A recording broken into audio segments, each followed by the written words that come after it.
Hello, good day to all. మనం రోజు jokes చెప్పుకుంటున్నాము. అయితే ఒక్కొక్కసారి మనం ఏంటంటే ఇంగ్లీష్లో కూడా కొన్ని విచిత్రమైన విషయాలు నేర్చుకోవాల్సిన అవసరం ఉంటుంది. ఏంటంటే పాలిండ్రోమ్స్ అని ఉన్నాయి ఇంగ్లీష్లో. వీటిని పాలిండ్రోమ్స్ అంటారు. అంటే ఏంటంటే మనం తెలుగులో చూడండి వికట కవి అని రాసాం, పట్టేశారా? అంతే. దాని రిటర్న్ రాస్తే ఏమవుద్ది? మళ్ళీ వికట కవి అని వస్తుంది. అలాగే జలజ తిరగేసాం, మళ్ళీ జలజ వస్తుంది. కిటికీ తిరగేసాం, మళ్ళీ కిటికీ వస్తుంది. ఓ నవ్వుతారేంటండి? జోక్ కాదండి, ప్రతిదీ నేను చెప్తున్నా అవడం అడిగింది మీకు. హలో, ఇది సీరియస్. ఇక్కడ ఏంట్రా అంటే ఇంగ్లీష్లో కూడా కొన్ని వర్డ్స్ని రివర్స్లో చదివినా అదే స్పెల్లింగ్ వస్తుంది అనమాట. అదే విచిత్రం. వాటిని పాలిండ్రోమ్స్ అంటారు. మలయాళం చూడండి, MALAYAM అని ఉంది. దీని తిరగేసి చదవండి, మళ్ళీ MALAYAM మలయాళం. చూసారా? అలాగే LEVEL లెవెల్, మళ్ళీ దాన్ని తిరగేస్తే LEVEL లెవెల్. CIVAC సివిక్ అంటే పౌర సంబంధమైన, మళ్ళీ దాన్ని తిరగేస్తే CIVAC సివిక్. రెఫర్ చూడండి, REFER తిరగేస్తే మళ్ళీ REFER. NOON noon. Okay. Radar RADAR DEED deed. ROTWAR rotor. So వీటిని మనం ఇంగ్లీష్లో పాలిండ్రోమ్స్ అంటారు. ఎందుకయ్యా ఈ సొదంతా మాకంటారు మీరు, అవునా? ఏది చెప్పినా ఒక పరమార్థం ఉంటుంది. పెద్దవాళ్ళు ఏం చెప్పినా కూడా ఒక పరమార్థం ఉంటుంది. ఎందుకు చెప్పారంటే once upon a time constable ఎగ్జామ్స్లో ఈ వర్డ్ ఇచ్చారు, మలయాళం అనే వర్డ్ ఇచ్చారు. ఇచ్చి మల్టిపుల్ చాయిస్ క్వశ్చన్స్లో కింద ఏం చేశారంటే మలయాళం ఇచ్చి which type of word is this అని అడిగాడు. అంతే సింపుల్గా which type of word is this అని అడిగాడు. చాలా మందికి అది అర్థం చేసుకోలేరు. కింద ఏమన్నాడు? లాంగ్వేజ్ అని ఇచ్చాడు. మలయాళం లాంగ్వేజే. వాడు అడిగింది వాట్ ఈజ్ దిస్ వర్డ్ అని అడగలా.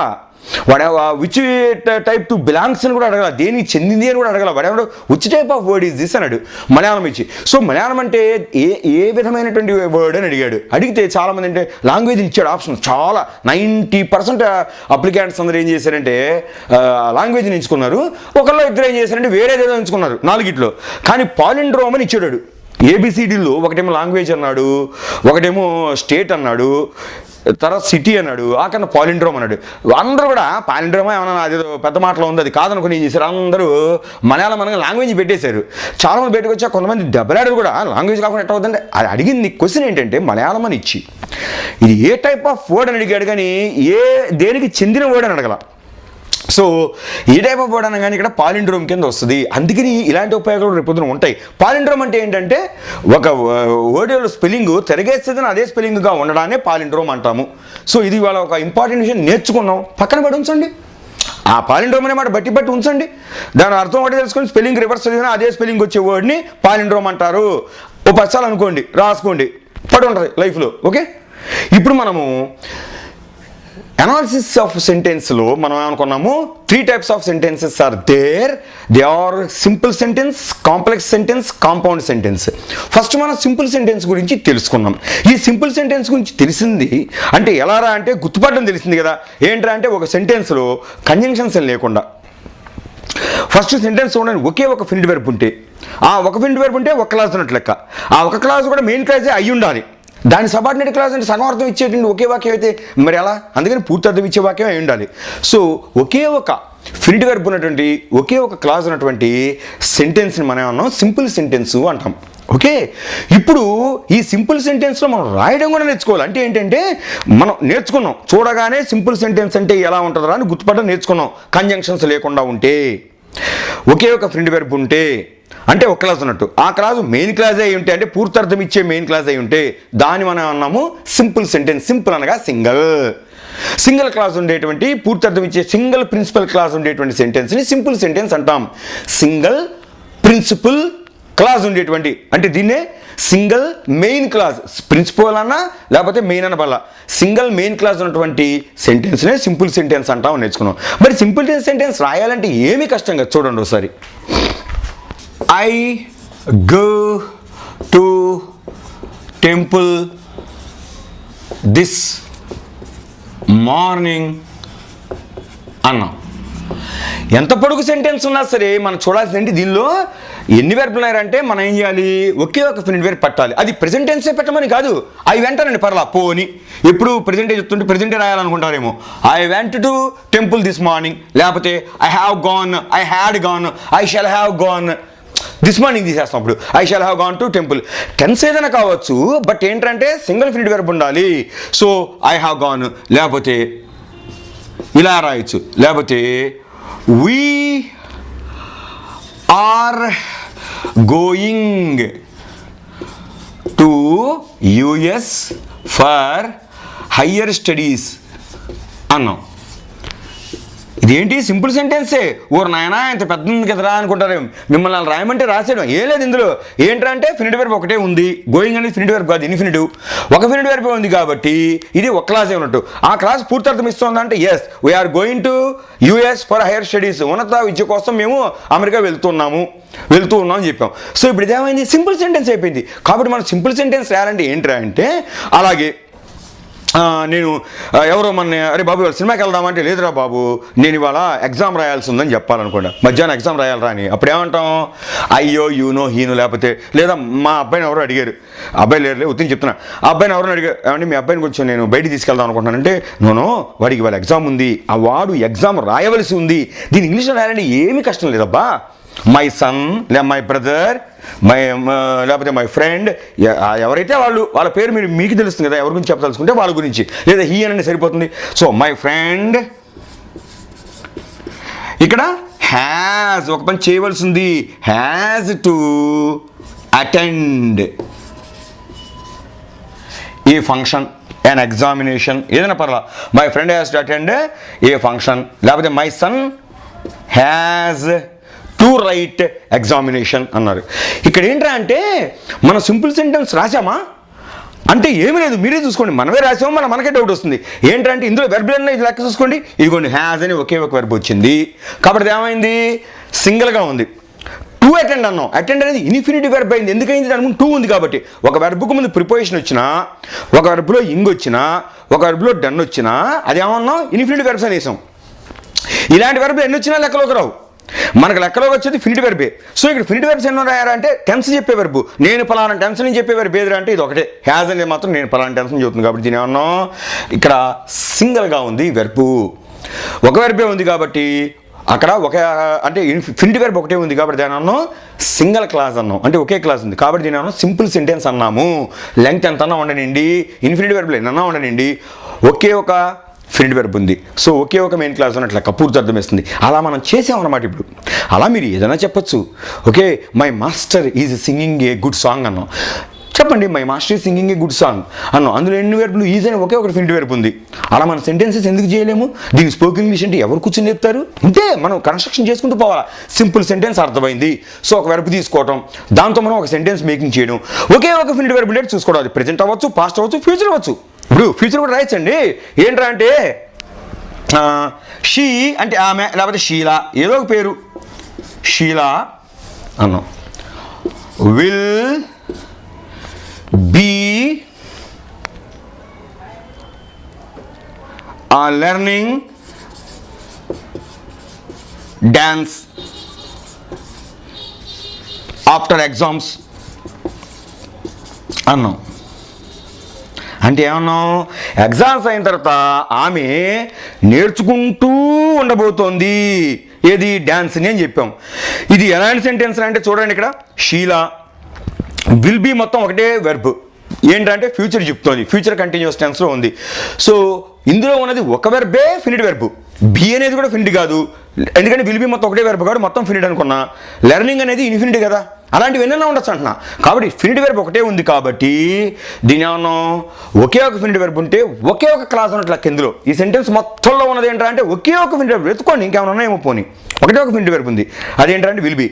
సో ఆ ఒకే ఫినిట్ వెర్బ్ ఉంది, దీని ఏమన్నా ఒకే ఒక క్లాస్ ఉన్నట్టు. ఈ క్లాస్ మెయిన్ క్లాస్ అయి ఉండాలి. మెయిన్ క్లాస్ అంటే ఏంటి, పూర్తి అర్థం ఇచ్చే క్లాసు ఇస్తుంది లేదా. Sheela will be learning dance after exams, exams అయిన తర్వాత ఆమె నేర్చుకుంటూ ఉంటుంది ఈ పాటికి అన్నాం, పూర్తి అర్థం వచ్చేసింది. దీన్ని అన్నాం మెయిన్ క్లాస్ అన్నాం. సో ఒక మెయిన్ క్లాస్ ఉంది కాబట్టి దీని ఏమన్నా సింపుల్ సెంటెన్స్, సింగిల్ క్లాస్ ఉంటే సింపుల్ సెంటెన్స్. అలా రాసాం, అలా మాట్లాడాం, అలా చెప్పాం, అలా చేద్దాం. ఒకళ్ళు నేర్పక్కర్లేదు బా, చేతులు పట్టుకొని నడిపించే చిన్న వయసులో తప్పటలేస్తూ మోకాలు పగులుతాయి, కానీ తర్వాత మనం బాగా నడుస్తున్నామా? ఇప్పుడు ఎవరు నడిపిస్తున్నాడు జీవితాంతం అన్ని? ఇది అంతే. ఒక స్టెప్స్ మీకు ఇస్తాం, ఒక వే మీకు చూపిస్తా, ఒక గైడెన్స్ ఇస్తా, దానికి కావాల్సిన స్కిల్టన్ మొత్తం నేను ఇచ్చా. మీరు దానికి అందమైనటువంటి సొబకులు అద్దుకోండి, మీరు మాట్లాడడం ట్రై చేయండి, మీ అంతలో మీరు మాట్లాడండి. నీళ్ళలో తోసిన తర్వాత మునిగిపో, కానీ ఈత నేర్చుకుంటావు అట్లా కాకుండా ఎవడు పక్కన పెట్టుకుని ఎన్నాళ్ళు చెప్తే 3 రోజు మళ్ళీ మీరే మునిగిపోతారు. కాబట్టి అక్కడ మునిగే పద్ధతి వద్దు. ఇలా మీరు ట్రై చేయండి. ఓకే, నెక్స్ట్ ఇప్పుడు కాంప్లెక్స్ సెంటెన్స్ అంటే ఏంటో తెలుసుకున్నాం. సింపుల్ అని తెలుసుకున్నారు కదా. కాంప్లెక్స్ సెంటెన్స్ గురించి మనం తెలుసుకునే ముందు ఏంటంటే ఇంకొక సెంటెన్స్ని మనం ఇది సింపుల్ సెంటెన్సా కాదా జస్టిఫై చేద్దాం. ఎందుకంటే మనం సెంటెన్సెస్ గుర్తుపడడానికి ఎప్పుడే సెంటెన్స్కి వెళ్ళి గుర్తుపడడం మొదలెట్టద్దు. కాంప్లెక్స్ కాంపౌండ్ కూడా నేను చెప్పేసిన తర్వాత అప్పుడు అసలు ఏ సెంటెన్స్ సింపుల్, ఏ సెంటెన్స్ కాంప్లెక్స్, ఏ సెంటెన్స్ కాంపౌండ్ మీకు తెలుస్తుంది. ఫస్ట్ నేనేది ఏంటంటే అసలు నేర్చుకున్నంత వరకు మనం ఒకసారి మానిటర్ చేసుకుంటే మనకు ఎంతవరకు వచ్చిందో మనమే పారామీటర్ ద్వారా చెక్ చేసుకోవాలి. ఇప్పుడు ఇక్కడ ఒక సెంటెన్స్ ఉంది. నేను మిమ్మల్ని అడిగేదాల్లో ఒకటే, ఇది ఏ సెంటెన్స్ అని మిమ్మల్ని అడగను. నేను చెప్పకుండానే కాంప్లెక్స్ చెప్పకుండా కాంపౌండ్ చెప్పకుండా నేట్ అడుగుతా. కానీ ఒకటి అడుగుతా, సింపుల్ గురించి మీకు అర్థమై ఉంటాయి. నిజంగా సింపుల్ సెంటెన్స్ అర్థమై ఉంటాయి.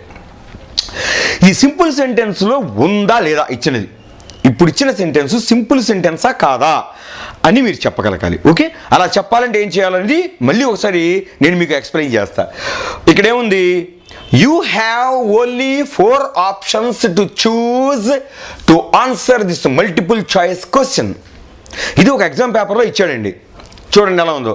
You have only 4 options to choose to answer this multiple choice question. ఇంకా కూడా ఇచ్చాడు, నేను ఇవ్వాల మీరు కంగారు పడతాను, ఆన్ యువర్ ఓన్ అని కూడా ఇచ్చాడు. సో అంతవరకు తీసుకుంటే ఇప్పుడు అసలు కాంప్లెక్సా కాంపౌండా అప్పుడే మిమ్మల్ని అడిగే అర్హత నాకు లేదు.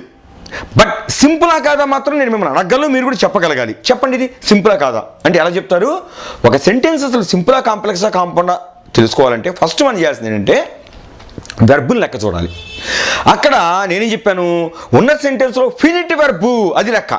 ఒకటే ఒక ఫినిట్ వెర్బు ఉందంటే అందులో ఎన్ని క్లాసులు ఉన్నట్టు, ఒక క్లాసే ఉన్నట్టు. సింపుల్ సెంటెన్స్ యొక్క క్రైటీరియా ఏంటి, సింపుల్ సెంటెన్స్ అంటే సింపుల్ అంటేనే సింగిల్. కాబట్టి సింపుల్ సెంటెన్స్లో ఒకే ఒక క్లాస్ ఉంటుంది. ఆ ఒక క్లాస్ కూడా మెయిన్ క్లాస్ అయి ఉంటుంది. ఓకే, సో ఇప్పుడు ఇక్కడ చూడండి, you have only 4 options to choose to answer this multiple choice question అన్న ముందు వెర్బుని గుర్తుపట్టండి. ఏది, ఫినిట్ వెర్బుని. చూడండి, యూ ఇక్కడ హ్యావ్ వచ్చింది కాబట్టి ఒక ఫినిట్ వెర్బ్ వచ్చింది. ఓకే, 1 అని పెట్టుకున్నాం. నెక్స్ట్ చూడండి ఇంకేమైనా ఉన్నాయేమో. ఇంకొక ఫినిట్ వెర్బ్ కానీ కనిపించిందో సింపుల్ సెంటెన్స్ మాత్రం కాదు. బాగా గుర్తుపెట్టుకోండి. ఇంక మీరు మొత్తం సెంటెన్స్ అంతా పోనక్కల్లా. ఒక సెంటెన్సు సింపులా కాదా అని గుర్తుపట్టడమే మీకు చెప్తున్నా. ఇప్పుడు సింపులా కాదా గుర్తుపట్టాలంటే మీరు ఇంకాస్త ముందుకెళ్ళి ఏం చేయగల, ఇంకొక ఫినిట్ వెర్బ్ ఉందా లేదు చూడండి. ఒక ఫినిట్ వెర్బ్తోనే సెంటెన్స్ మొత్తం ఉంటే అది సింపుల్. ఇంకొక ఫినిట్ వెర్బ్ వచ్చినా చాలు. ఫినిట్ వెర్బ్ అంటే టెన్షన్ చెప్పుకునే వెర్బ్ ఇంకొకటి వచ్చినా ఇక అది సింపుల్ కానే కాదు, సింగిల్ కాకుండా పోతుంది. అంటే ఎందుకని, ఒక ఫినిట్ వెర్బ్ ఈక్వల్ టు ఒక క్లాసు. మరి 2 ఫినిట్ వెర్బ్లు వస్తే అర్థం ఏంటి, 2 క్లాసులని కదా. సింపుల్ సెంటెన్స్ యొక్క మీనింగ్ ఏం చెప్పాను నేను, సింపుల్ సెంటెన్స్ యొక్క డిస్క్రిప్షన్ ఏంటంటే సింపుల్ సెంటెన్స్ ఓన్లీ సింగిల్ క్లాసే ఉండాలి అని చెప్తున్నా. 2 ఫినిట్ వెర్బ్ వచ్చింది అంటే 2వ క్లాస్ ఉన్నట్టు. అంటే ఒక సెంటెన్స్లో ఎన్ని ఫినిట్ వెర్బ్లు ఉంటే అన్ని క్లాస్ ఉన్నట్టు అని ముందే చెప్పుకున్నాం మనం. సింపుల్ సెంటెన్స్ అంటే ఏం చెప్పుకున్నాం, ఒకే ఒక ఫినిట్ వెర్బ్ ఉండాలండి అని చెప్పుకుంటున్నాం. ఇప్పుడు ఇక్కడ ఒక ఫినిట్ వెర్బ్ని మించి ఇంకొకటి కనుక ఉంటే మనం దాన్ని లెక్క చేయగల, సింపుల్ అయితే కాదు అని చెప్పేసి. ఓకే, చూడండి ఇప్పుడు యూ హ్యావ్ ఒక ఫినిట్ వెర్బ్ వచ్చింది. అమ్మో ఇంకేమైనా ఉందా చూడండి. Only 4 options choose. అమ్మో 2 ఫినిట్ వెర్బ్ వచ్చిందిరా, సింపుల్ కాదు ఇది అంటున్నారు కదా. ఇక్కడ 2 ఉందమ్మా, నేను 2 ఇక్కడ రాసా, చూజ్ కావాలి ఇక్కడ రాసా. మీరు 2ని జంప్ అయ్యి ఇక్కడికి వస్తారా, 2ని మనసులో పెట్టుకుంటారా?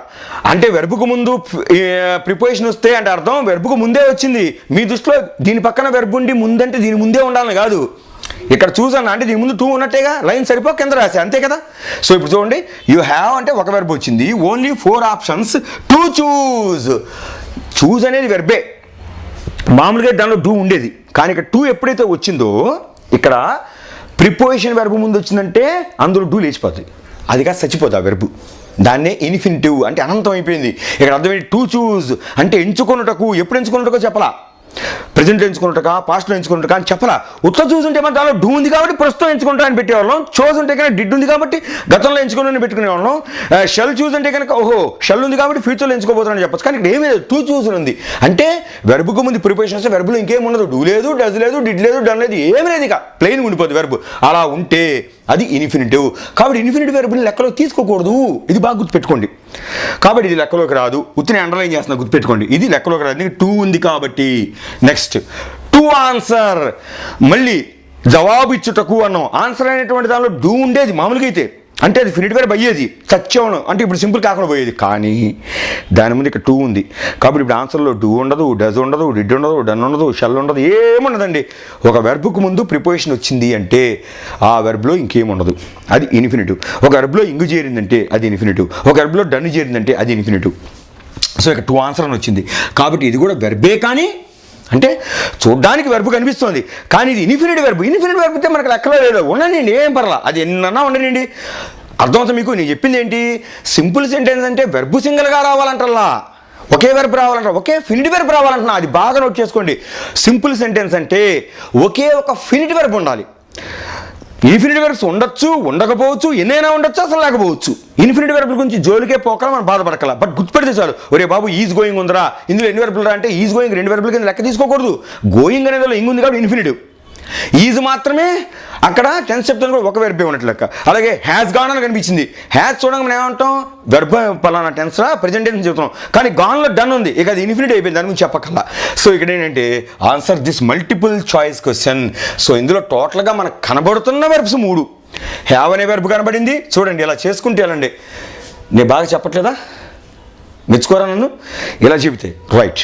సో చూజ్ అనే వెర్బ్ చూడండి, ఆన్సర్ అనే వెర్బ్ చూడండి, 3 వెర్బులు కనిపిస్తున్నాయి. కానీ ఇందులో ఫస్ట్ వెర్బ్ మాత్రమే హ్యావ్, అది టెన్స్ చెప్తుంది, నేను ప్రెజెంట్ అని. అక్కడ హ్యాడ్ ఉన్నా కూడా పాస్ట్ అని చెప్పేది, షెల్ హ్యావ్ అంటే ఫ్యూచర్ అని చెప్పేది. కానీ ఇక్కడ ఇది ఒకటే టెన్స్ చెప్తుంది. టు చూజ్ అన్నాడు, ఏమైంది? అది కాస్త ఇన్ఫినిట్ అయిపోయింది. ఓకే. అలాగే నెక్స్ట్ టూ ఆన్సర్ అన్నాడు, అంటే వెర్బుల్ 3లో మొదటిది మాత్రం టెన్స్ చెప్తాడు, మిగతా 2 ఇన్ఫినిట్ అయిపోయినాయి. ఎందుకని? దాని ముందు ప్రిపోజిషన్ రాబట్టి. అందుకే ఇందాక కూడా చెప్పా, I have to go to market అన్నాడు. My son has to write exam అన్నాడు. అక్కడ my son has to write exam అనే దానిలో హ్యాస్ మాత్రమే టెన్స్ చెప్తుంది, కానీ టు రైట్ అనేది రైట్ వెర్బే, కానీ టు దాని ముందు రాంగ్ అనేది ఏమైంది? ఇన్ఫినిట్ అయిపోయింది. అలాగే ఫర్ గోయింగ్ అంటాడు, my daughter has gone to market for bringing vegetables అన్నాను. My daughter has gone to market for bringing vegetables అన్నా. ఇందులో ఎన్ని వెర్బులు ఉన్నాయి లెక్క చూడాలంటే? My daughter has gone to market తీసేయండి, ఫర్ బ్రింగింగ్ అని 3 వెర్బులు కనబడుతున్నాయి. కానీ ఇది సింపుల్ సెంటెన్సే. ఎందుకని సింపుల్ సెంటెన్స్ అంటే వెర్బులు ఏమన్నా ఉండండి, ఫినిట్ వెర్బులు ఎన్ని లెక్క. అందులో ఒకటే ఫినిట్ వెర్బ్ ఉంది ఏంటి? My daughter has, like had, ఏది ఉంటుంది అది మాత్రమే టెన్స్ చెప్తోంది. ఓకే. నెక్స్ట్ ఏం వచ్చింది? గాన్ అనే మాట వచ్చింది. గాన్ అనే దానిలో డన్ ఉంది కాబట్టి ఇన్ఫినిటివే. Gone to market for bringing అన్నాం, బ్రింగ్లో ఇంగ్ ఉండడం వల్లనే ఆటోమేటిక్గా అది ఇన్ఫినిట్ అయిపోయింది. దాని ముందు ఫర్ కూడా అంటే ప్రిపోజిషన్ కూడా పెట్టాం, వెర్బ్ ముందు ప్రిపోజిషన్ వస్తే అది కాస్త ఏమైనా ఆటోమేటిక్గా ఇన్ఫినిట్ గ్యారంటీగా అయిపోయింది. సో ఫర్ బ్రింగింగ్ అన్నాం కాబట్టి అది కూడా లెక్కలోకి రాదు, వెర్బ్ చూడడానికి అయితే ఉంది. కానీ కాబట్టి my daughter has gone to market for bringing vegetables అన్నామంటే సింపుల్ సెంటెన్స్ చెప్పినట్టే. ఎందుకంటే సింపుల్ సెంటెన్స్ అంటే చిన్నగా ఉండాలని అర్థం కాదు, సెంటెన్స్ సింపుల్గా ఇంతే ఉండాలి కాదు. సింపుల్ అనగా సింగిల్ క్లాస్ ఉండాలి, ఆ క్లాస్ మెయిన్ క్లాస్ అయి ఉండాలి, అంటే ప్రిన్సిపల్ క్లాస్ అంటే పూర్తి అర్థం ఇచ్చే క్లాస్ అయి ఉండాలి. ఇది కూడా ఏంటంటే మొత్తం ఒకటే క్లాసు. ఎందుకని? ఒక ఫినిట్ వెర్బ్ ఉంది కాబట్టి ఒకటే క్లాస్ అయింది. చూడండి, యూ హ్యావ్ ఓన్లీ 4 ఆప్షన్. నీకు కేవలం సమాధానం రాయడానికి గాను ఎంచుకోవడానికి గాను 4 అంటే 4 అవకాశాలు ఇవ్వబడ్డాయి బాబు. ఈ మల్టిపుల్ చాయిస్ క్వశ్చన్స్ అంటే బహుళైచ్ఛిక ప్రశ్నలలో నీకు 4 ఇవ్వబడ్డాయని చెబుతున్నాడండి. 4లో ఒకటి ఎంచుకోమంటున్నాడు. కాబట్టి ఇది మొత్తం కలిపి పూర్తార్థం ఇస్తున్నటువంటి సింపుల్ సెంటెన్స్. ఎందుకంటే ఫినిట్ వెర్బ్ ఒకటే ఉంది కాబట్టి. ఇప్పుడు మీకు అర్థమవుతుంది. ఓకే. నెక్స్ట్ అంటే యాక్చువల్గా సింపుల్ కాంప్లెక్స్ కాంపోనెంట్ ఏం లేదండి, ఇంజనీరింగ్ భాష. తెలిసిందా మీకు? ఇంజనీరింగ్ భాష ఎందుకు చెప్తున్నానంటే సింపుల్ అంటే ఫర్ ఎగ్జాంపుల్ ఇది నోట్ చేసుకున్నారుగా, సింపుల్ అంటే ఏంటంటే మామూలుగా మనం ఇంజనీరింగ్ పరిభాషలో అంటే సిటీ టౌన్ ప్లానింగ్ వాటిలో ఎక్కువగా కాంప్లెక్స్లు కాంపౌండ్ అని వస్తుంటాయి. ఆ కాంపౌండ్ అడుగు పెట్టనిద్ది అంటారు, లేకపోతే మల్టీప్లెక్స్ కాంప్లెక్స్ అంటారు, అవునా? లేకపోతే ఎన్టీఆర్ కాంప్లెక్స్ అంటారు, మున్సిపల్ కాంప్లెక్స్ అంటారు. ఈ కాంప్లెక్స్ అంటే ఏంటి? ఆ కాంపౌండ్ అంటే ఏంటి? సింపుల్ అంటే ఏంటంటే ఫర్ ఎగ్జాంపుల్ అండి, మీకు గవర్నమెంట్ ఇల్లు కట్టించిస్తానంటుందండి. గవర్నమెంట్ 3 టైప్స్ ఆఫ్ అంటే మొత్తం ఫ్రీగా ఇవ్వదు, మనం కొంత అమౌంట్ పెట్టుకోవాలి. పెడితే మిగతా 70% గవర్నమెంట్ వేస్తే 30% వేసుకొని పేదవాళ్ళ కోసం అది పెడుతుంది అనుకోండి. అందులో ఫస్ట్ ఏమంటుంది? సింగిల్ హౌస్ అండి అంటది. సింగిల్ హౌస్, ఇండివిజువల్ హౌసెస్ కావాలా అంటాం. అంటే సింపుల్ హౌస్ అంటది. అంటే ఏంటి? దీనికి చూడండి, ఒకటే ఒక ఇల్లు ఉంటుంది. జాగ్రత్తగా చూడండి, ఇక్కడ దీన్ని ఏమంటాం? సింపుల్ హౌస్ అంటాం. అంటే ఎందుకంటే దీని సింపుల్ హౌస్ అన్నది దీనికి ఒకే ఒక దారి ఉంటుంది. ఒకే ఒక దారి, ఒకే ఒక గది. లోపల గదులు ఉంటే ఉండండి కానీ ఒకే ఒక దారి ఉంటుంది ఎంట్రన్స్. ఓకే, దీన్ని ఏమన్నాం మనం? సింపుల్ అన్నాం. మనం సింపుల్ అంటే సెంటెన్స్ రూపంలో తీసుకుంటే ఒకవేళ ఈ ఇంటినే సింపుల్ హౌస్ అంటాం. ఇదే సింపుల్ సెంటెన్స్ అంటే క్రైటీరియా ఏంటి? సింపుల్ అనగా సింగిల్, అంటే ఇక్కడ ఒకే ఇల్లు ఉండాలి. ఓకే, దానిలో ఏమన్నాం? ఒకే ఒక ఫినిట్ వెర్బ్ ఉండాలి అన్నాం. ఒక ఫినిట్ వెర్బ్ ఉంటే ఒక క్లాస్ ఉన్నట్టు, అంటే ఒకే ఒక ద్వారం ఉండాలి లోపలికి వెళ్ళడానికి. ఇది లెక్క. ఈ ఇంటికి ఏం చేస్తాడంటే ఒకే ఒక తలుపు పెడతాడండి, ఆ తలుపు తీసిన లోపల ఎవరు వచ్చినా. కాబట్టి ఏంటి, దాన్నే సింపుల్ హౌస్ అంటారు. సింపుల్ హౌస్ అంటే సింగిల్గా ఉంటుంది అనమాట. ఒక ఫ్యామిలీ ఉంటుంది, అందులో బయటికి వెళ్ళిన లోపలికి వచ్చిన వాళ్ళ దగ్గర తాళం ఉంటుంది, ముందు గుమ్మం ఉంటుంది, అంతే. ఆ ఒకటే వే ఉంటుంది, రెండు పక్కల నుంచి వెనక నుంచి ఎటు నుంచి దారులు ఉండవు, ఒకే ఒక గుమ్మం ఉంటుంది. సో ఆ గుమ్మంలోంచి వస్తారు. దీన్నే ఏమన్నాం? సింపుల్ హౌస్ అంటాం. ఇదే సెంటెన్స్ రూపంలో నేను చెప్పుకోవాలంటే ఆ ద్వారాన్నే మనం ఏమంటాం? ఫినిట్ వెర్బ్ అంటాం. అర్థమైందా? ఒక ఫినిట్ వెర్బ్ అంటే ఒక గదికి ఒక తలుపు ఉంటుంది కాబట్టి ఆ గదిని ఏమన్నాం? గదినేమో క్లాస్ అన్నాం. Okay, room is equal to class, door is equal to finite verb. అంటే దీని కిటికీలు ఉండొచ్చు కాక వాటిని ఏమన్నా ఇన్ఫినిట్ వెర్బ్స్ అంటాం. కిటికీలు అంటే దూరం వెళ్ళొచ్చు, కిటికీల నుంచి కూడా ఒక్కోసారి కావాలంటే. కానీ వీటిని అంటాం వెనకాల బొక్క కూడా పడి ఉండొచ్చు. కానీ వీటిని అంటే ఇన్ఫినిట్ వెర్బ్స్ ఉంటాయి ఈ విండోస్ని. కాబట్టి ఇక్కడ ఏంటంటే ఇన్ఫినిట్ వెర్బ్ ఎన్నైనా ఉండండి, అంటే గోడలకు ఎన్ని కిటికీలైనా ఉండనండి, రంధ్రాల పైన కప్పులోంచి ఉండనండి, ద్వారం ద్వారం తెరిచే ఉన్నది ఒకటి. ఏంట్రా అంటే దాన్నే మనం ఫినిట్ వెర్బ్ అంటాం. అంటే ఒక ఇంటిని, ఇండివిజువల్ హౌస్ని సింపుల్ సెంటెన్స్ అనుకుంటే, ఆ ఇండివిజువల్ హౌస్నే సింపుల్ సెంటెన్స్ అనుకుంటే, ఆ హౌస్లో మనం లోపలికి వెళ్ళడానికి ఉండేటువంటి ఆ డోర్ ఒక హౌస్కి ఒకటే ఉంటుంది. అంటే ఒక సెంటెన్స్కి ఒకే ఒక డోర్ ఉంటుంది, అంటే దాన్ని ఏమంటాం? ఫినిట్ వెర్బ్ అంటాం. ఆ డోర్ని సెంటెన్స్లో అయితే ఒకే ఒక వెర్బ్ ఉంటుంది. ఆ డోర్లోంచి లోపలికి వెళ్తే ఒకే ఒక రూమ్ వస్తుంది, అంటే ఒకే ఒక క్లాస్ ఉంటుంది అని అర్థం. అర్థమైందా? అది మెయిన్ క్లాస్ అయి ఉండాలండి. ఆ ఇంట్లోకి వెళ్తే వాడు అక్కడే కూర్చోవాలి, అక్కడ స్నానం చేయడం కుదరదు. ఇక మెయిన్ క్లాస్ అంటే ఏంటి? తినడానికి పడుకోవడానికి ఏం కాదు, మనం బయట స్నానం చేసుకోవడం మిగతా బయటే. కాబట్టి ఇక్కడ ఏంటి? మెయిన్ క్లాస్ అయి ఉండాలి, సబార్డినేట్ క్లాస్ అయి ఉండకూడదు ఇంకది. కాబట్టి సింపుల్ సెంటెన్స్ అంటే ఇది సింపుల్ అంటే. ఓకే, నౌ రెండోది ఏంటంటే సెంటెన్స్ అనాలిసిస్లో కాంప్లెక్స్ సెంటెన్స్ అంటాం. మనం కాంప్లెక్స్ అన్నాం, ప్రిన్సిపల్ కాంప్లెక్స్ అని చెప్పాం, విన్నాం కదా. చాలా ఊళ్ళలో కాంప్లెక్స్ ఉంటాయి, మల్టీ కాంప్లెక్స్ అంటాం, సినిమా థియేటర్లు అన్నీ కలిసి కాంప్లెక్స్. కాంప్లెక్స్ అంటే వాట్ ఈజ్ కాంప్లెక్స్? ఇదే సెంటెన్స్లో తీసుకుంటే, అంటే ఆ ఇంటి గురించి మనం నేర్చుకున్నాం కదా. ఇప్పుడు కాంప్లెక్స్ సెంటెన్స్ అంటే ఏంటంటే ఇందులో ఒకటి కంటే ఎక్కువ ఫినిట్ వెర్బ్లు ఉంటాయి. ఇది మీరు నోట్ చేసుకోండి. సింపుల్ అని చెప్పాం, ఒకే ఒక ఫినిట్ వెర్బ్ ఒకే ఒక మెయిన్ క్లాస్ ఉంటుందని చెప్పుకున్నాం. కాంప్లెక్స్ అంటే అలా కాదు, ఒకటి కంటే ఎక్కువ ఫినిట్ వెర్బ్స్ ఉంటాయి. ఒకటి కంటే ఎక్కువ ఫినిట్ వెర్బ్స్ 2, 3, 4, 5, 6, 7, 8 ఎన్ని ఫినిట్ వెర్బ్స్ అని ఉండొచ్చు, అంటే ఎన్ని క్లాసులను ఉండొచ్చు. ఒక సెంటెన్స్లో ఎన్ని క్లాసులను ఉండొచ్చు, కానీ ఒకటి కంటే ఎక్కువ ఉండాలి. ఒకటే ఉంటే, ఒకే ఒక క్లాస్ ఉంటే దాని ఏమన్నాం? సింపుల్ అన్నాం. ఒకటి కంటే ఒకటైనా ఎక్కువ ఉండాలి, ఇంకెన్నైనా ఉండొచ్చు, 100 కూడా ఉండొచ్చు, 1000 కూడా ఉండొచ్చు. బట్ ఒకటి కంటే ఎక్కువ క్లాసులు ఉండాలి ఒక సెంటెన్స్, అంటే ఎక్కువ ఫినిట్ వెర్బ్ ఉండాలి. అంటే ఒక సెంటెన్స్ మనం చూసినప్పుడు ఫినిట్ వెర్బ్ ఇప్పుడు ఒకటే కనిపిస్తుంది ఇప్పటిదాకా మనకు, దీని మించి ఇంకొక ఫినిట్ వెర్బ్ కనిపించిందంటే ఇంకా అది సింపుల్ కాదు. ఓకే, మరి కాంప్లెక్స్ యొక్క రూల్స్ ఏంటంటే కాంప్లెక్స్లో రాసుకోండి. సినారియో ఏంటంటే కాంప్లెక్స్ సెంటెన్స్లో కనీసం 2 ఫినిట్ వెర్బ్లు కనబడతాయి. కనీసం 2 అంటున్నా, 2 అంటారా నేను, కనీసం 2 అంటే 3, 4, 5, 10 కూడా ఉండొచ్చు. బట్ మినిమం 2 ఫినిట్ వెర్బ్స్ కనబడతాయి. అంటే అర్థం ఏంటి? ఒకటి కంటే ఎక్కువ క్లాసులు ఉంటాయి, ఒకటి కంటే ఎక్కువ క్లాసులు ఉంటాయి. అయితే ఇది గుర్తుపెట్టుకోండి, ఒకటి కంటే ఎక్కువ క్లాసులు ఉంటాయి, కానీ ఒకే ఒక మెయిన్ క్లాస్ ఉంటుంది. మెయిన్ క్లాస్ ఒకటే ఉండాలి, మిగతా అవన్నీ సబార్డినేట్ క్లాసెస్ మాత్రమే అయి ఉండాలి. ఇది కాంప్లెక్స్ యొక్క సినారియో. 100% రాసుకోండి. ఇక్కడ రాసి పెడుతున్నా చూడండి. కాంప్లెక్స్ సెంటెన్స్ అంటే ఏంటంటే సినారియో నెంబర్ 1, ఒక సెంటెన్స్లో బాగా రాసుకోండి, ఒక సెంటెన్స్లో ఒకటి కంటే ఎక్కువ, చాలా ఇంపార్టెంట్ సబ్జెక్ట్ అని అందుకే ఇంత క్లియర్ చెప్తున్నా. ఒక సెంటెన్స్లో ఒకటి కంటే ఎక్కువ ఫినిట్ వెర్బ్స్ ఉండాలి. మీరు ఈ చాప్టర్ కనుక చూడడం మొదలెడితే మీకు ఫినిట్ ఏంటో ఇన్ఫినిట్ ఏంటో అర్థం కాదు. ముందుకు వెళ్ళండి, వెర్బుల గురించి నేర్చుకోండి. అక్కడ నేను చెప్పా ఫినిట్ అంటే ఏంటి, ఇన్ఫినిట్ అంటే ఏంటి చెప్పా, ట్రాన్సిటివ్, ఇంట్రాన్సిటివ్ అక్కడ నేర్చుకుంటే ఇక్కడ రాగలుగుతారు. సో ఒక సెంటెన్స్లో ఒకటి కంటే ఎక్కువ ఫినిట్ వెర్బ్స్ ఉండి తీరాలి. ఉండి అనగా ఒకటి కంటే ఎక్కువ క్లాసులు ఉండాలి. ఇది ఫస్ట్ పాయింట్. ఒకటి కంటే ఎన్ని క్లాసులు ఉండాలి? ఎక్కువ, ఎన్నైనా ఉండొచ్చు, 2 ఉండొచ్చు, 3 ఉండొచ్చు. ఒకటి కంటే ఎక్కువ క్లాసులు ఉండాలి.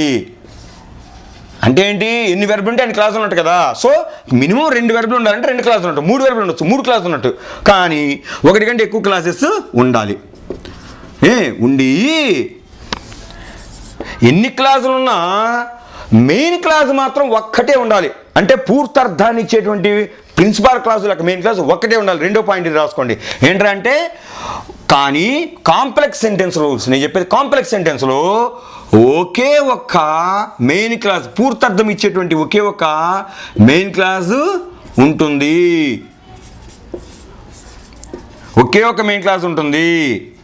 ఇక మిగతావన్నీ అంటే 1 కంటే ఎన్నన్నా ఉండొచ్చు, మిగిలినవన్నీ ఎన్నున్నా కూడా, అంటే ఎన్ని క్లాసులు లెక్కేసినా అన్నీ కూడా మిగిలినవన్నీ సబార్డినేట్ క్లాసెస్, అంటే దాని మీద ఆధారపడ్డ క్లాసులు అయి ఉండాలి. పూర్తార్థాన్ని ఇవ్వలేకుండా దాని మీద ఆధారపడే క్లాసులు అయి ఉండాలి.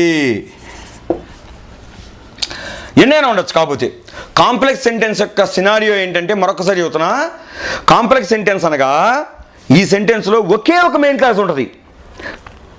కానీ సబార్డినేట్ క్లాసులు మాత్రం 1 లేక అంతకంటే ఎక్కువ ఉండొచ్చు. అంటే ఒక సెంటెన్స్లో కనీసం 2 క్లాసులు ఉండాలి. సింపుల్ అంటే ఓన్లీ 1 క్లాస్ అని చెప్పా. కాంప్లెక్స్ అంటే కనీసం 2 క్లాసులు ఉండాలి, లేదు 3 ఉండొచ్చు, 30 ఉండొచ్చు, 100 కూడా ఉండొచ్చు. కానీ మెయిన్ క్లాస్ మాత్రం ఒక్కటే ఉండాలంటే పూర్తార్థాన్ని ఇచ్చేటువంటి క్లాసు ఒక్కటే ఉండాలి. మిగిలినవి ఎన్ని ఉన్నా సరే, 2 ఉన్నాయనుకోండి, 1 మెయిన్ క్లాసు, నెక్స్ట్ది సబార్డినేట్ క్లాస్ అవ్వాలి. అది ముందు ఉండొచ్చు, వెనకొండొచ్చు, వెనక ముందు లెక్కొద్దు, కానీ ఒకటే గుర్తుపెట్టుకోండి, కాంప్లెక్స్ సెంటెన్స్ అనగా ఆ సెంటెన్స్లో ఒకే ఒక మెయిన్ క్లాస్ ఉంటుంది, అది పూర్తార్థాన్ని ఇచ్చేది. ఇంకా నెక్స్ట్ వచ్చేటివన్నీ కూడా సబార్డినేట్ క్లాసులు మాత్రమే ఉండాలి. ఈ సబార్డినేట్ క్లాసు పూర్తార్థాన్ని ఇవ్వకుండా అర్థం కోసం ఆ మెయిన్ క్లాస్ మీద ఆధారపడతాయి. ఆ మెయిన్ క్లాస్ ఉంటేనే ఇవి అర్థాన్ని ఇచ్చేటట్టుగా ఉంటాయి అన్నమాట. ఓకే, కాబట్టి ఎన్నైనా ఉండొచ్చు. అయితే నేనేం చెప్తున్నా, ఇక్కడ మెయిన్ క్లాస్ ఒకటి ఉంటుంది కదా, సబార్డినేట్ క్లాసు 1 కన్నా ఎన్నైనా ఉండొచ్చు, 2 ఉండొచ్చు, 3 ఉండొచ్చు, కానీ ఇంకో మెయిన్ క్లాస్ ఉండదు. కానీ సబార్డినేట్ క్లాస్ అసలు ఎట్లా ఏర్పడుతుంది, ఇది కదా క్వశ్చన్ మనకి. ఇది కూడా నేను ఇంతకుముందు చాప్టర్లో చెప్పేశా. ఇంతకుముందు ఎపిసోడ్స్లో మీకేం చెప్పాను, అసలు ప్రపంచంలో సబార్డినేట్ క్లాసులు అనేవి ఉండవండి, కన్ఫ్యూజ్ అవ్వమాకండి. మెయిన్ క్లాసులు ఉంటాయి, కానీ సబార్డినేట్ కంజంక్షన్ ఉంది. మన కంజంక్షన్స్ చదువుకుంటే కనుక అందులో సబార్డినేట్ కంజంక్షన్స్, కోఆర్డినేట్ సబార్డినేట్ 2 రకాలు. కోఆర్డినేట్ అంటే అండ్, బట్, ఆర్ చదువుకున్నాం. సో, దేర్ ఫోర్ చదువుకున్నామా, సిన్స్, సిన్స్ లేదు, దేర్ ఫోర్, ఇవన్నీ కూడా. మరి సబార్డినేట్ కంజంక్షన్స్ అంటే ఏంటి, సిన్స్, లేకపోతే that, if, because, as, who, when, why, how ఉన్నది సరా. వీటిని ఏమన్నాం, సబార్డినేట్ కంజంక్షన్స్ అన్నాం. ఈ సబార్డినేట్ కంజంక్షన్స్ ఏమవుతున్నాయో అవి ఏం చేస్తాయంటే, తాము ఏ సెంటెన్స్ అయితే క్లాస్ అయితే వేరే క్లాస్తో కలుపుతున్నాయో ఆ క్లాస్ యొక్క పూర్తార్థాన్ని సగం ఇచ్చేట్టు చేస్తాయి. నేను చెప్పా, ఇంగ్లీష్ క్లాస్ అన్ని పూర్తార్థం ఇచ్చేటువంటి మెయిన్ క్లాసులే ఉంటాయి, దేనికది విడివిడిగా. ఈ కంజంక్షన్ ఏం చేస్తుందంటే, ఒక క్లాసుని వేరే క్లాస్తో కలిపేప్పుడు తాను కలిపే క్లాసుని మీనింగ్ కోసం, కలిపబోయే క్లాసు మీద మీనింగ్ కోసం డిపెండ్ అయ్యి చేస్తాయి. కాబట్టి సబ్ ఆర్డినేట్ క్లాసెస్ అన్నాం వీటిని. కాబట్టి సబార్డినేట్ క్లాస్ ఎలా తయారవుతుందా అంటే, సబార్డినేట్ కంజంక్షన్ పెడితేనే, సబార్డినేట్ కంజంక్షన్ ఉంది అంటే సబార్డినేట్ క్లాస్ అంటాం. దీన్ని బట్టి మీకు ఏం అర్థమైందిరా అంటే, కాంప్లెక్స్ సెంటెన్స్ యొక్క సినారియోలో 3వది ఏంటంటే, కనీసం దీనిలో గుర్తుపెట్టుకోండి, సబార్డినేట్ కంజంక్షను, సబార్డినేట్ కంజంక్షన్ మాత్రమే ఉండాలి. అంటే కాంప్లెక్స్ సెంటెన్స్లో సబార్డినేట్ కంజంక్షన్ మాత్రమే ఉండాలి. సబార్డినేట్ కంజంక్షన్ బాగా చదువుకోండి, అప్పుడు కానీ గుర్తుపట్టలేరు. అంటే సగం అర్థం ఇచ్చే కంజంక్షన్స్ అర్థం. సబార్డినేట్ కంజంక్షన్ ఇఫ్ ఏమనగా, ఓకే, యాజ్ అంటే మనం యాజ్ సూన్ యాజ్ అన్నాం, యాజ్ సూన్ అంటే ఆ వెంటనే. ఓకే, దాని తర్వాత వెదర్, ఒకవేళ అట్లా అగునేము, ఇలాంటి వాటిని ఏమంటాం మనం, ఇన్స్టెడ్ ఆఫ్, బదులుగా, ఇన్స్పైట్ ఆఫ్, ఇలాంటివన్నీ కూడా ఏమంటాం మనము, సబార్డినేట్ కంజంక్షన్స్ అంటాం. ఈ సబార్డినేట్ కంజంక్షన్స్ ఎప్పుడైతే ఒక క్లాస్తో కలుస్తాయో ఆ క్లాస్ని సబార్డినేట్ క్లాస్గా మార్చేస్తాయి. అంటే పూర్తార్థం రానియకుండా సగం అర్థం ఇచ్చి మిగతా అర్థం కోసం వేరే క్లాస్ మీద ఆపరేట్ చేస్తాయి. వాటిని మనం అన్నాము సబార్డినేట్ కంజంక్షన్స్ అన్నాము. ఈ కంజంక్షన్ చేస్తాయి ఒక క్లాస్ని సబార్డినేట్ క్లాస్గా మారుస్తాయి. అయితే మనం ఏం చెప్తున్నాం, కాంప్లెక్స్ సెంటెన్స్ సినారియోలో ముందేం చెప్పుకున్నాం, కనీసం 2 ఫిల్డ్ వెర్బ్లు ఉండాలి. అంటే ఒక సెంటెన్స్ చూడంగానే ఒకే ఒక ఫిల్డ్ వెర్బ్ ఉందనుకోండి, సింపుల్, 1 కన్నా కనీసం ఇంకొక ఫినిట్ వెర్బ్ కనిపించిందంటే, రెండో ఫినిట్ వెర్బ్ కనిపించిందంటే అది సింపుల్ మాత్రం కాదు. కానీ కాంప్లెక్సా కాంపౌండ్ అప్పుడే డిసైడ్ అవ్వద్దు. కాంప్లెక్స్ అని డిసైడ్ అవ్వాలంటే ఒకటే గుర్తుపెట్టుకోండి, ఆ సెంటెన్స్లో ఎక్కడా, బాగా గుర్తుపెట్టుకోండి, ఆ సెంటెన్స్లో ఎక్కడా కోఆర్డినేట్ కంజంక్షన్ ఉండకూడదు. రాసి పెట్టుకోండి. అది కాంప్లెక్స్ సెంటెన్స్ అంటే ఏంటంటే, కాంప్లెక్స్ సెంటెన్స్లో కనీసం 2 క్లాసులు ఉండాలి. కానీ ఒకటే మెయిన్ క్లాస్ మాత్రం ఒకటే ఉండాలి. పూర్తర్థాన్ని ఇచ్చేటువంటి ప్రిన్సిపాల్ యొక్క మెయిన్ క్లాస్ ఒకటే ఉండి దాని మీద ఆధారపడి ఎన్నన్నా సబార్డినేట్ క్లాసెస్ ఉండొచ్చు అండి. ఇంకొకటి ఉండొచ్చు, 2 ఉండొచ్చు, 30 కూడా ఉండొచ్చు. కానీ మిగతావన్నీ సబార్డినేట్ క్లాసులే ఉండాలి. అంటే సబార్డినేట్ క్లాసులు ఉండాలంటే అందులో ఏముండాలి? సబార్డినేట్ క్లాస్ ఎట తయారవుతుందని చెప్పాను నేను, సబార్డినేట్ కంజంక్షన్ ఉంటేనే. కాబట్టి ఒక సెంటెన్స్లో అన్నీ ఎన్నున్నా సరే అన్నీ సబార్డినేట్ కంజంక్షన్స్ మాత్రమే ఉండాలి తప్ప మనకి కోఆర్డినేట్ కంజంక్షన్ కూడా ఉన్నా ఇంకది కాంప్లెక్స్ కాదు. కోఆర్డినేట్ కంజంక్షన్ అండ్ కానీ, బట్ కానీ, సో కానీ, దేర్ ఫోర్ కానీ కనిపించింది అనుకోండి, ఇంకా అది కాంప్లెక్స్ కాదు. కేవలం if, whether, who, why, instead of, as soon as, because, as ఇవి కనిపిస్తుంది సరే, వీటినే మనం ఏమంటాము 100% సబార్డినేట్ కంజంక్షన్స్ అంటాం. ఇవే కనపడాలి మీకు. ఇది బాగా గుర్తుపెట్టుకున్నారా? సో ఇప్పుడు మనం గుర్తుపట్టడం నేర్చుకోవాలి సెంటెన్స్ని. ఓకే, ఇప్పుడు సెంటెన్స్ని గుర్తుపట్టడం నేర్చుకోవాలంటే కనుక ఎలారా అంటే, ఫస్ట్ మనం ఏం చేయాలి? పీస్ఫుల్ మైండ్తో ఉండాలి. ఓకే, ఈ పీస్ఫుల్ మైండ్తో ఉండాలంటే కనుక నెక్స్ట్ ఎపిసోడ్లో మనము కాంప్లెక్స్ సెంటెన్స్ రాసుకొని కొన్ని ఎగ్జాంపుల్స్, ఆ ఎగ్జాంపుల్స్ చూసి మనం ఇది కాంప్లెక్సా కాదా గుర్తుపడదాం. అయితే ఇప్పుడు మనం టిప్స్ మొదలు పెడదాం ఇవాళ నుంచి మళ్ళీ. ఓకే, ఇప్పుడు మనం టిప్స్ రాసుకుందాం. ఇది నంబర్స్ అంటే అంకెలు కాదు, నంబర్స్ అంటే వచనాలు. Singular number, plural number. Singular number అంటే ఏకవచనము, ప్లూరల్ నెంబర్ అంటే బహువచనము. అయితే ఇవి ఎందుకు నేర్చుకోవాలంటే, బాయ్స్ అంటాం, శారీస్ అంటాం, షర్ట్స్ అంటాం, దీని వల్ల ఒక క్లాసు దాని టిప్స్ నేర్చుకోవడం కాదు. ఇవి ఇంగ్లీష్లో మాత్రం కొంచెం టిపికలే. ఎందుకంటే మనం జనరల్గా మనం కొన్ని చోట్ల ఫిష్కి ఫిషెస్ అంటాం, అనకూడదబ్బా. అదేంటో చెబుతా తర్వాత, ఫిష్కి ఫిషెస్ కాదు. అట్టగా ఆక్స్కి ఆక్సిస్ అంటాం, అది తప్పే. అలాగా అంత ఎందుకని మ్యాన్కి మ్యాన్స్ అంటారండి చాలామంది, తెలుసా? కొంతమంది మెన్ అని చూసి గుర్తుపట్టలేకపోతారు, ఎంఈఎన్ అని కూడా మ్యాన్ అని అనుకుంటారు. ఈ తేడా మనం గుర్తించాలి. ఇది కూడా చాలా ఇంపార్టెంట్ సబ్జెక్ట్గా మైండ్లో పెట్టుకోండి. చెప్పేదేది వేస్ట్ కాదు, అన్నీ ఇంపార్టెంటే.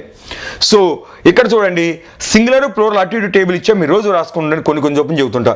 ఫస్ట్ బాయ్ అన్నాం అంటే మీకు జనరల్ సినారియో చెప్పడం కోసం. సాధారణంగా ఒక వర్డ్కి ఎస్ కలిపితే ప్లూరల్ అవుతుంది. ఏదైనా ఒక ఐటమ్ ఉంది, ఓకే, ఆ ఫ్యాన్ ఉందనుకోండి, దానికి ఒక ఫ్యాన్ ఉంటే ఫ్యాన్ అంటాం, 5-6 ఫ్యాన్లు ఉంటే ఫ్యాన్స్ అంటే ఎస్ చేరుస్తాం. కెమెరా ఉంది, కెమెరాకి ఎస్ చేరిస్తే కెమెరాస్. బల్బ్ ఎస్ చేరిస్తే బల్బ్స్. అట్లా ఇలా కొన్ని ఇచ్చాను. ఓకే, డాల్ అంటే డాల్స్, టాయ్ అంటే టాయ్స్. ఇక్కడ చూడండి, బాయ్ అంటే బాలుడు, బాయ్స్ అంటే బాలురు. గర్ల్ అంటే బాలిక, గర్ల్స్ అంటే బాలికలు. జిఆర్ఎల్స్ అంటే ఉత్తనే ఎస్ చేర్చే ముందు చెప్పుకుంటూ వస్తున్నా. మ్యాట్ అంటే చాప, మ్యాట్స్ అంటే చాపలు.